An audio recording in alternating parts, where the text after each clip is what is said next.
Breaking news just released. Fox News polls showing Donald Trump beating Hillary Clinton in two very critical categories.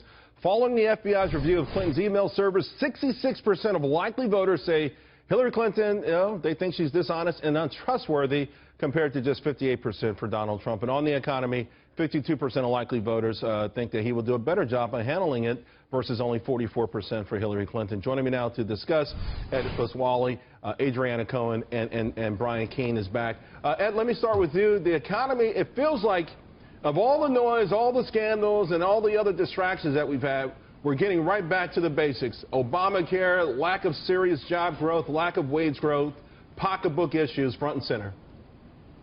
Yeah, job participation rate at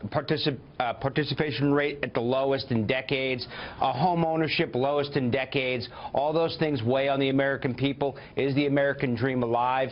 And you have a choice between Hillary Clinton, who wants to double down on Obamacare, double down on more taxes, double down on more regulation. On the other hand, you have Donald Trump, a successful businessman, who wants to bring jobs by lowering taxes, lowering regulation, and unleashing the American entrepreneurship and capitalism. It's a clear choice between one or the other. You know, I'm calling this almost a Timothy Leary society, right?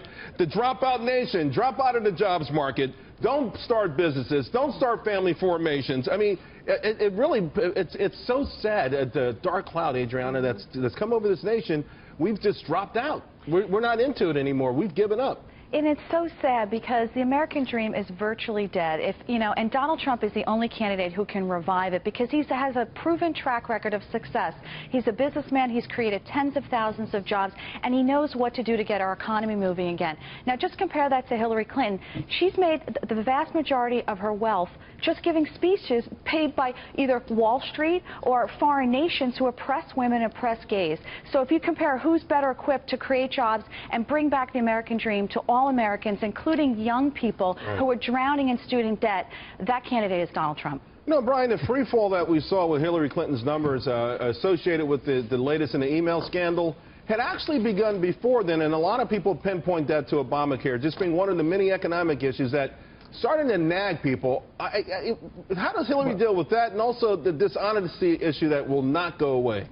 Well, again, I think I disagree with your premise. And kind of like, there's not a dark cloud. Come on, get outside of the studio. It's a beautiful day.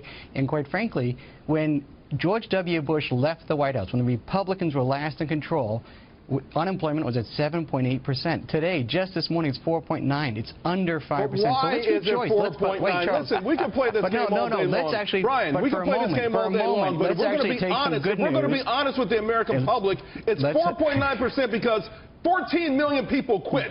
Okay, if we're really honest, it will be a double-digit number. If we're going to be honest, though, let's actually get outside and realize that, by the way, it's not 7.8%. This has been an incredible, amazing victory for the Obama administration, and we have to say for the American people, we have jobs.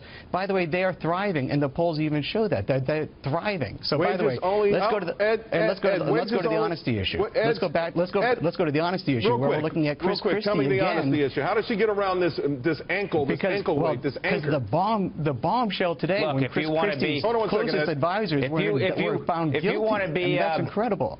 That's how we get. I think Americans want to be the United States of America. They don't want to be Venezuela. And in Venezuela, you tied socialistic policies with corrupt government. That's what you get with Hillary Clinton. That's what these poll numbers tie together and guys, show. I'll take it at face value. Listen, I'll take it at face value that the Democrats and progressive want to help.